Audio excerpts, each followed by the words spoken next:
Hello everyone! Everyone in my house. Big shrimp. Ewan ko kung saan galing bansa ito. Basta hindi ito bansang Japan ang shrimp na ito. Hindi ko na tingnan.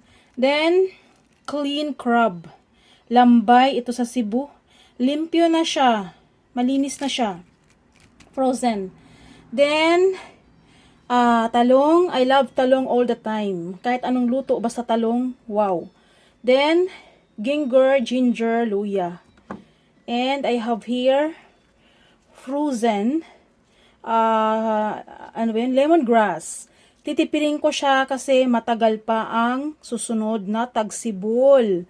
Sa June pa siya pwedeng harvest. Then I have also here sili. Both of these are frozen. Then sibuyas and of course malunggay. Aking menu ay ginataan na seafoods with malunggay at dahon ng sili. Ang aking sili ay nagkaroon ng bagong sibol. Hindi siya nakabunga kasi kinain siya ng baboy-baboy. Then, ngayon lang siya nagkaroon ng sibol na dahon. Then, hindi na niya kaya magbunga kasi magtaglamig na.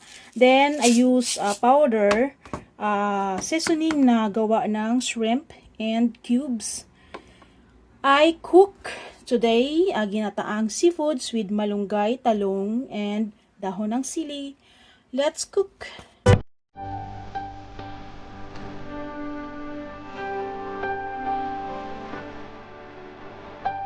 First is to paksiw the seafoods with 1 spoon of suka or vinegar.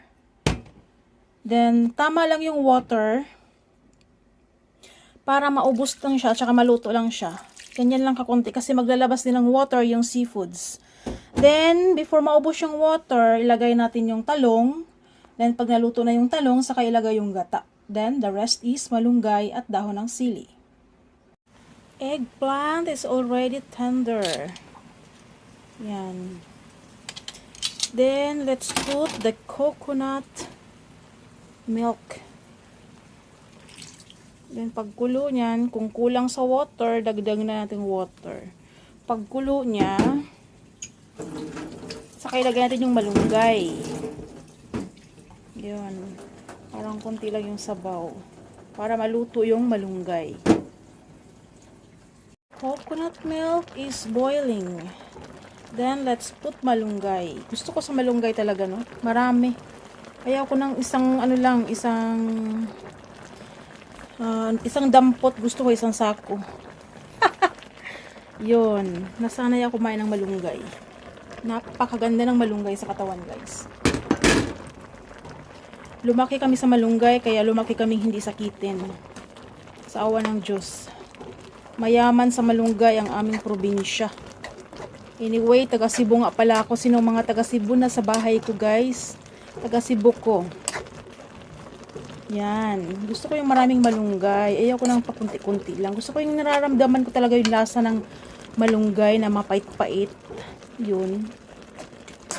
Napaka sarap ng pakiramdam.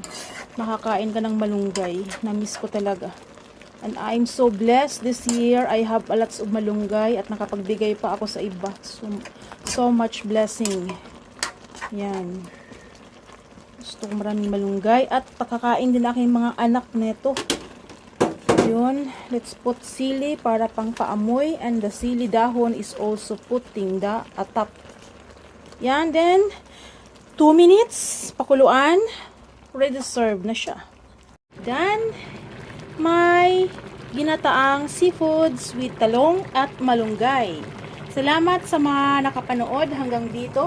Please leave comment, guys, at kayo ay aking babalikan sa inyong mga kanya-kanyang tahanan at tatambayan, at babalikan ko kayo ng bonggang-bongga. Ayan. Next year ulit ako makakain ng maraming malunggay. Yun. Thank you so much at mabuhay. God bless everyone. Keep safe. Thank you so much. Next vlog again. Thank you, guys.